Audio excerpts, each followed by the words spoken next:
All right, today we are diving into an absolute classic, Peter Lynch's One Up on Wall Street. Our goal here is to break down the core genius of this legendary book and show you exactly how Lynch believed that you, yes you, already have what it takes to beat the so-called experts. So let's get right into it. Lynch doesn't waste any time. He kicks things off with this bombshell. Here you have a superstar, professional fund manager, one of the best ever, telling you to stop listening to people like him. This one single idea, it's the beating heart of his whole philosophy, empowering you, the average person, to trust what you see with your own two eyes over all the noise coming out of Wall Street. So, here's our game plan. First, we're going to uncover your hidden superpower as an investor. Then, we'll walk through how you turn a simple, everyday observation into a real investment. After that, we're tackling what Lynch thought was the most critical part, the mental game. And we'll wrap it all up with a simple checklist you can use.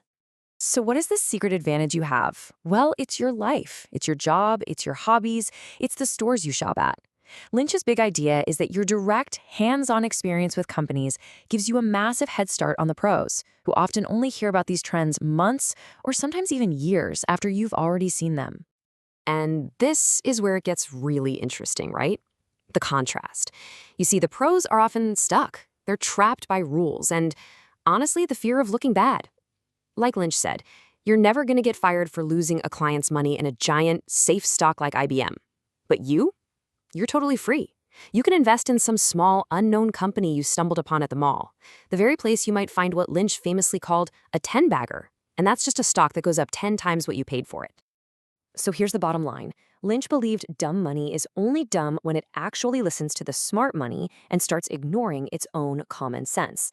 The moment you forget about your own real-world research and instead buy some hot tip about a biotech company you know nothing about, well, that's when you get into trouble. And this story just illustrates the point perfectly. Lynch himself was a professional textile analyst, but he didn't find this investment. His wife, Carolyn, did. She saw these legs pantyhose just flying off the shelves at the grocery store. She didn't need some complex financial model. She just used her common sense to see this was a game-changing product. The company, Hanes, became a massive winner way before the professional analysts on Wall Street ever caught on. Okay, so here is your first action item. I want you to really think about your own life. What software does your company use that everybody loves? What store in your local mall is always packed? What new product are you and all your friends raving about? This right here is what Lynch calls your circle of competence. And it's exactly where you have your biggest advantage. So you found a great product. Fantastic. But hold on, that is only step one. Now you've got to do the actual research to figure out if that great product is attached to a great company. This is one of Lynch's most famous lines, and man, is it true. Just because you love a company's coffee doesn't automatically make its stock a great investment. You absolutely have to do your homework. Because if you don't, as Lynch says, you're not investing, you're just gambling, and the odds are stacked against you. And here's the perfect case study for why that research matters so much. Pampers diapers, they were completely revolutionary, incredibly profitable, just like legs. But the company behind them, Procter & Gamble, was an absolute behemoth. The massive success of Pampers, believe it or not, was just a drop in the bucket for their overall earnings. It just wasn't big enough to turn the P&G stock into a 10-bagger. The size of the company you're looking at matters a lot. Now, to help with your research, Lynch created this incredible framework of 6 different stock categories. This is absolutely essential because it tells you what kind of story to expect from your investment. Are you looking for a stable, dividend-paying company like a slow grower, or are you hunting for that explosive growth with a fast grower? Knowing the category right up front helps you frame your research and manage your expectations. Now, this is where it gets really fun. The kinds of things Lynch looked for in a perfect stock. He loved companies with boring or even silly names. He loved businesses that did something dull like making bottle caps, or even something kind of gross like cleaning greasy auto parts. And why? It's simple. Because these are the companies that Wall Street just ignores. And that creates an incredible opportunity for you to find a bargain before they do. Okay, time for your next action item. A super powerful tool Lynch called the 2-minute drill. Before you ever invest $1, you have to be able to explain the company's story in simple terms. If you can't quickly say what it does, why you like it, and what has to go right for it to be a success, then you really don't understand it well enough to own it. Simple as that. And this is really the one key metric Lynch wants you to get, And I promise, it's way simpler than it sounds. Just think of the PE ratio as the stock's price tag, and the growth rate is just how fast its profits are growing. What you want to find are companies where the growth rate is higher than the price tag. So, for example, if you find a company that's growing its earnings at 30% a year, but it has a PE ratio of just 15, well, Lynch would see that as a very positive sign.